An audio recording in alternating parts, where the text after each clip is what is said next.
Well, welcome everyone to an interview here with Mike Rowley, who's CEO of Stillwater, and a stock that we've owned for a little over 3 years now at Feneck Consulting. And we've talked about in our newsletter, the Fed Commodities Report, a few times recently, and have owned in this district, just for those listeners that may not know this, in Montana for over 10 years. So I was an original shareholder of Stillwater, which was symbol SWC, and that got bought by Sibanye-Stillwater, which is now SBSW.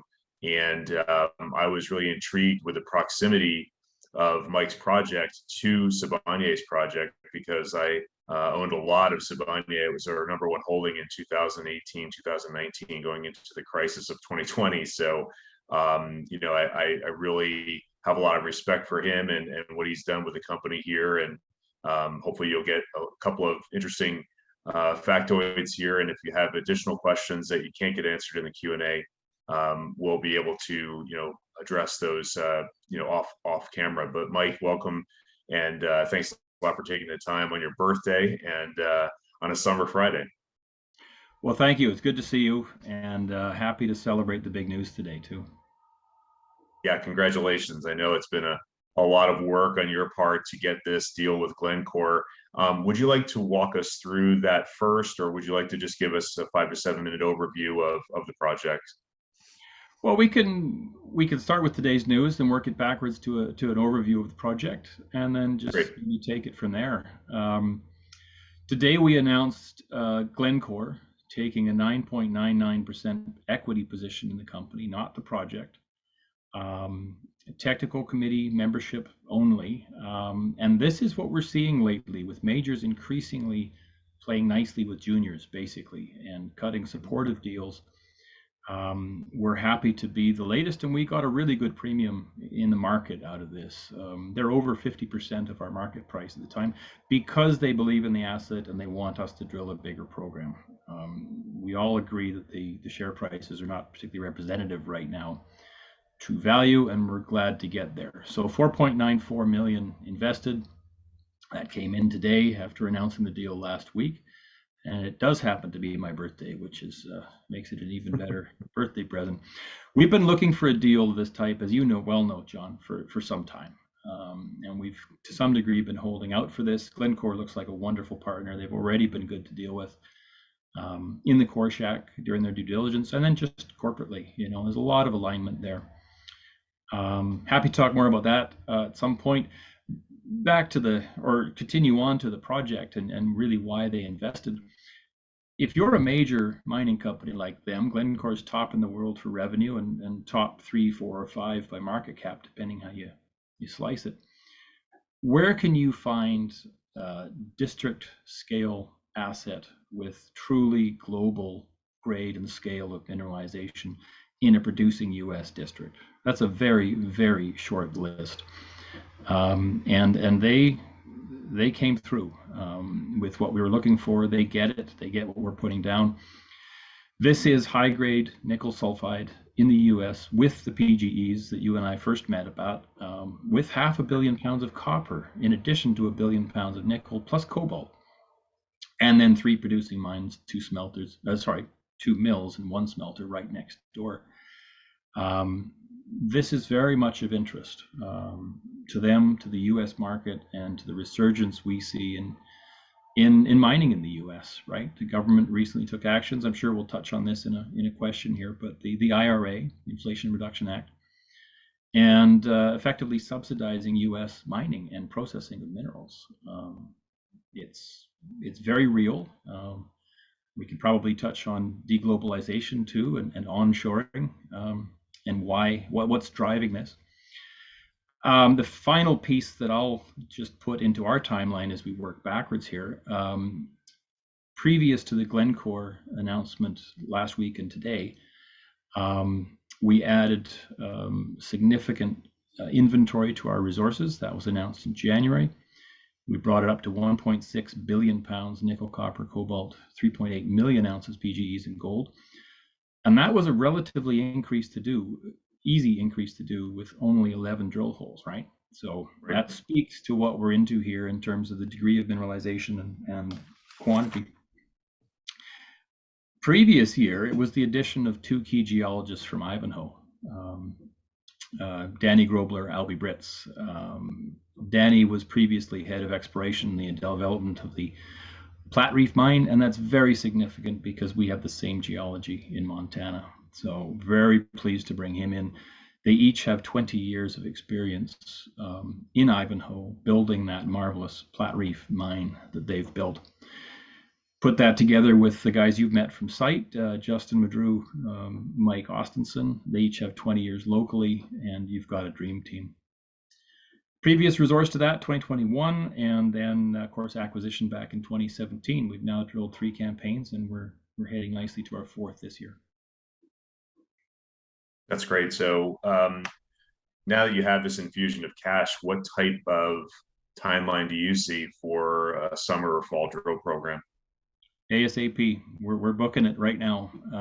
The drills will arrive a little over 2 weeks from now, and we'll be turning as fast as we can right there. It'll be a phase 1 program. We will do probably something like 5,000 or 6,000 meters, and with success in the market and bigger initiatives, we will gladly add a phase 2 to that. We're limited much more here by funding and really market price than by targets, permits, anything else. Right. We're wide open for growth in a number of areas. Yeah, it's exciting. So the January news I thought was really significant. And don't you think that that had some play into Glencore or any major, having this kind of confidence in you? Absolutely, and particularly that high grade component that we added so easily, that 0.7% nickel equivalent cutoff, 12 million tons, 1.05% nickel equivalent grade. It's not as big as the headline 255 million ton number, but it's head on into the US's only producing nickel mine and the mine that's expected to replace it in 2 years. So it's very real on the ground. And as you well know, these majors like to see that they're thinking contingency. They like to see high grade as a possible starter operation or, subject to metal prices. They like that optionality. They can do a smaller high grade operation or a bigger low grade operation, and we're open to either one. Did you just mention that the only producing nickel mine in the US is Sibanye is right next to you? No, they don't even report as a nickel miner. Okay. They all, you're absolutely right. And they actually make a nickel sulfate product at their Columbus, Montana base metal refinery. And it's a nickel sulfide horizon that they're mining. So it's very relevant to us. They run flotation plants that should be relevant to what we're doing. They are so rich in palladium platinum, highest grade in the world by far. And in fact, they're the world's largest primary palladium mine, right there in Montana. Because of those values, they don't even report the nickel. The nickel mine that I'm referring to is the Eagle mine run by Lundin Mining. Okay. Lovely underground high grade operation in Michigan. Expected to have a 9-year mine life that ends in about 2025. It's just simply mined out. Mm-hmm. And it will have produced, these are all in our slides on our deck, but it will have produced about 440 million pounds nickel total at a rate of about 40 million pounds per year right now. The US consumes 480 million pounds per year of nickel. So they're producing a 1/12 of the need, and they're closing. It's right. Talon Mining's Tamarack project is expected to replace that. Tesla has bought I think 75% of the expected supply from that, and they're expected to come online in 2026 with a similar operation. Right. Yeah, I've been following that story too. And so one thing to point out to the people that may be watching this, because when I owned Sibanye, I thought it was really like a game changer for their stock when they announced a $500 million stream with Wheaton. That ticker is WPM, and you can look it up on either of their websites. But it was a huge cash infusion to Sibanye at the time because they had some headline risk, and that just goes to show the strength of that region, right? Like, put the nickel aside for a minute, as Mike just said, and look at the palladium platinum aspects. And that was what Wheaton really got interested in. And it helped diversify their company as well away from gold and silver at the time. Yeah. So, Mike, now that you're going to have this drill program, could you kind of give us, some forward-looking statements in full disclosure here in terms of what your game plan is over the next 12 months or so? Sure. Well, we're at a growth phase. We're on that very left-hand side of the Lassonde curve. If you look at our figures, we're really 5 deposits across 9 kilometers that want to connect. So we will continue to drill 3 of those as we've done in the past. Heavy focus on high-grade nickel, as that's what both Glencore, frankly, other potential partners, and the general markets are telling us. So. Drill to expand that. We will also start to consider metallurgy, which is very important on these nickel projects, as you know. We have good historic data, especially on the CZ deposit, but we will look to bring our own work in now this year as well.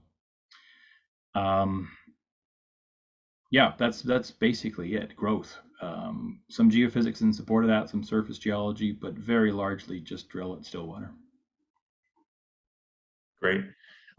Since we don't have the deck in front of us, can you touch on the share structure? I know that that's something that a lot of my clients look at, and kind of walk us through that, if you would, please, in terms of shares outstanding and or fully diluted. Do you have that information? Yeah, they're actually just being updated right now, reflecting Glencore's investment.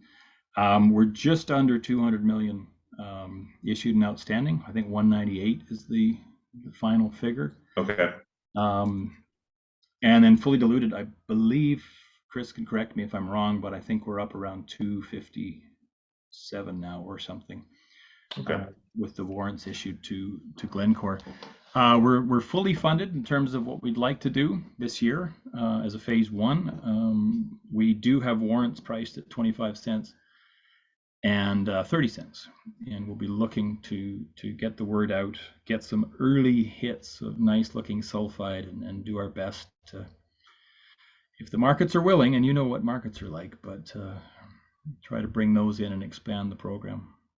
And we're in some very good conversations with some other potential partners, I'll add, that the validation that Glencore represents will likely help these conversations a lot. These aren't necessarily mining groups. These are commodity trading groups or even automakers who are approaching us. That's great. I wanted to point out to people some of your peers as well, because there's a strong belief amongst clients that you have to have a gold price that breaks above 2,100 to show that kind of leadership in order for nickel stocks to do well. And I think that's sometimes incorrect, because gold has been doing great, but gold juniors have not been doing great, and for in general. And so when you look at some select names, I mean, Talon you brought up, that's I believe TLOFF in the States, and that has really bottomed around 20 cents US and was trading at 26 today, just very slowly creeping up on no news. And when you look at Fathom Nickel, FNICF, large investment from Crescat, about 6 months ago. Stock chart looks beautiful right now. Premium Nickel is one that I met at PDAC in March, PNRLF. That stock chart looks absolutely great, coming off a bottom here. They just got a huge cash infusion, just like you did. So I think it's interesting that quietly a lot of nickel juniors are starting to get some love out there, even though I'm sure it doesn't feel like it to you. It's starting to happen, which is positive. I think we suffer too from being polymetallic, because we are more polymetallic than many of our peers. As you well know, these are often magmatic deposits. If they're not laterite, they must be magmatic. And magmatic is kind of a spectrum between platinum group elements and nickel, and you can have nickel, copper, cobalt, PGEs, gold, all sort of mixed in there. Voisey's Bay, very rich in one. My neighbor Sibanye, very rich on the other end of the spectrum. And we're nicely in between where Ivanhoe is, naturally hedged, as we like to say. That also makes it hard for the market to know where to put us. We're 2/3 battery metals by value, but some people still consider us to be a palladium platinum stock because our neighbor in the district are known for that, right? The Yes. district was also known for chrome production in the war years, and in fact, we have high-grade chrome on our ground. So, which critical mineral do you want to choose? Like we're very well positioned. The Yeah. focus, as I mentioned earlier, the focus from the majors and the focus from the market is on that high-grade nickel sulphide, and we have that with nice even nickel tenors in the sulphides. So that's the obvious low-hanging fruit for us to go after right now. Mhm. Well, that's great. So, in summary, before we would answer any questions, I just wanted to go through a few of those things you touched on.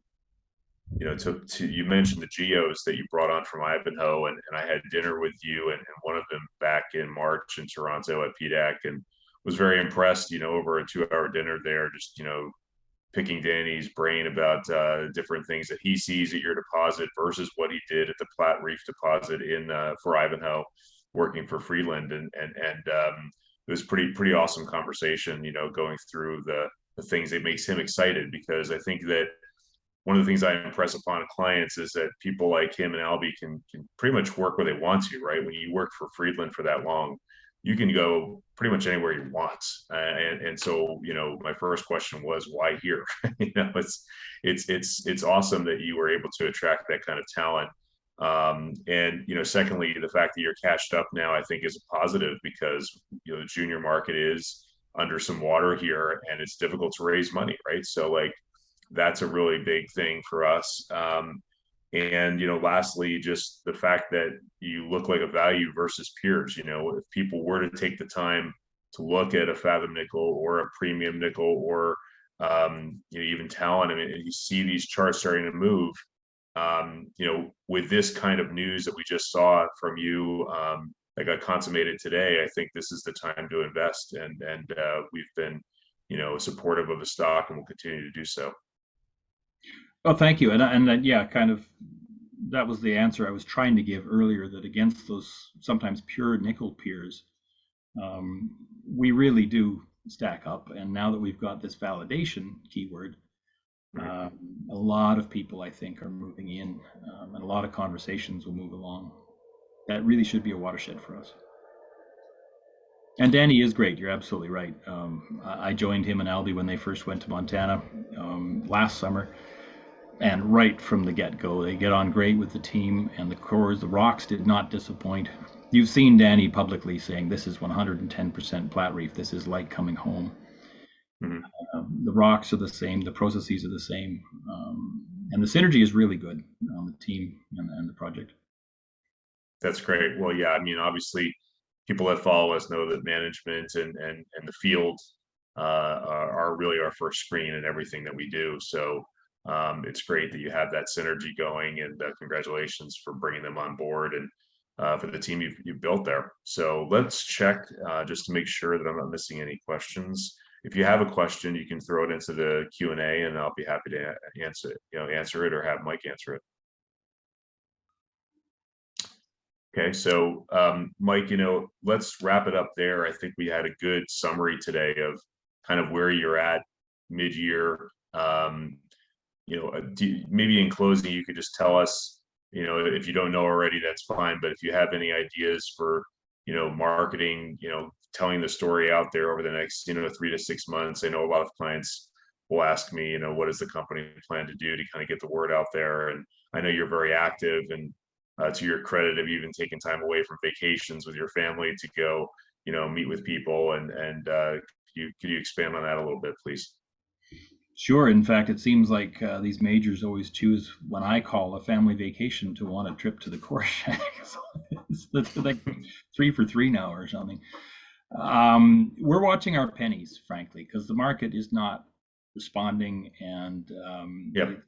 it's not the time to be shouting too loud when really volumes are very thin. It is the time to do really good foundational work, to drill, to do those studies that we talked about. We will keep up the road shows. I'm going to be in DC again for a family vacation in July, but I will also put in some important meetings around lobbying and that sort of effort. Site tours in the summer, low cost and high value for us. Bring analysts, bring people like yourself through. Big brokers, and of course more discreet tours for more select attendees, or if you will. Beaver Creek in the fall, that's a big one for us. Possibly New Orleans, haven't decided yet. There is a show in Europe that we're talking about as well later this year. Probably not burn a lot of money though on the IR circuit directly. It'll be more pointed meetings. That's what we tend to favor, and that's what we tend to get value from. Okay, great. And for those of you that may not know, I mean, Beaver Creek is always held mid-September. This year, it's September 12th through the 15th. That's in Beaver Creek, Colorado. And being that Colorado is somewhat close to Montana, I would imagine you'd have some due diligence trips in that month. Yep, bring your fishing rod. And so, yeah, that's great, Mike. I mean, I appreciate that. And it makes a lot of sense to use more of a rifle approach in this kind of market, I think, and talking with people now that you have this great news to chat about. And you said the keyword there, news. My team, I can feel them kicking me under the table for not mentioning that we do have a number of news releases in the hopper. Great. Starting, of course, with the start of drilling, and then as we get early indications of success, you'll see us put out some visuals of core and some. Once we're sure with the XRF that they're registering, and then other updates. We got some results from last year still to put out. Heritage Mining is doing really good work on our Ontario Gold project that they're earning into. And I think they're launching their first drill campaign, right? So we're 12% of their company. So there's good exposure to the gold space there. The Kluane project in the Yukon, I'm working with our Lindsay Wilson on that, and we've had some really good meetings with First Nations. I think you'll see some activity there too. Lots going on. That's great. Well, thank you, Mike. I appreciate the update, and we'll be happy to have you on again in the third or fourth quarter, so we can kind of just see where you are after all this news flow. You bet. Thank you. Thanks all.